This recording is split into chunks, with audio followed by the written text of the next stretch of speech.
The desert air hung heavy with a new, solemn pronouncement from the Lord to Moses. Holiness is not merely about offerings. It is about who you are, for I, the Lord your God, am holy. Severe warnings followed.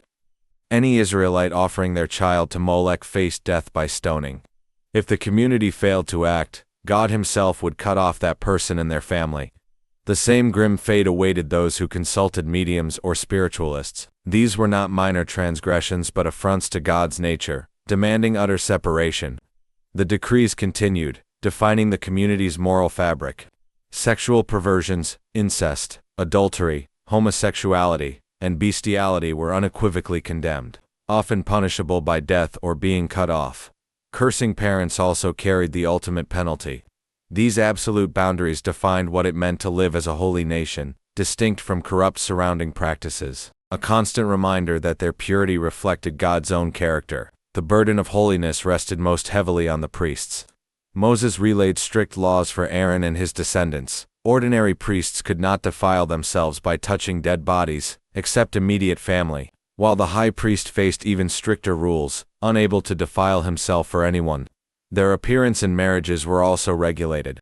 Priests could only marry virgins, and the high priest only a virgin from his own people. Physical perfection was paramount for sanctuary service. Priests with blemishes, like blindness or lameness, were disqualified from serving at the altar, though they could still eat holy food. This strict code underscored the immense reverence and purity required for those mediating between God and his people. Finally, the sanctity of holy offerings was addressed. Only clean priests in their households could eat consecrated food.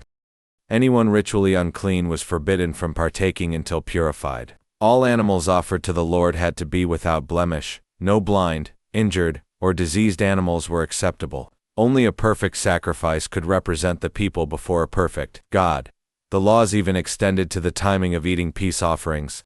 The powerful injunction was repeated: "You shall not profane my holy name, but I will be sanctified among the children of Israel." This was a consistent call for holiness in personal conduct, priestly service, and every sacred offering, all reflecting the Lord's own holiness. Today's takeaway: God's comprehensive laws in Leviticus 22:22 meticulously define holiness, not just in worship rituals, but in personal conduct, priestly integrity, and the purity of offerings, demonstrating that his sacred presence demands absolute distinction from all defilement. Prayer. Lord, lead me today to honor what is pure, to love justice without favor, to leave gleanings for the needy, and to live set apart, yet among. May my life echo your law with grace. Amen.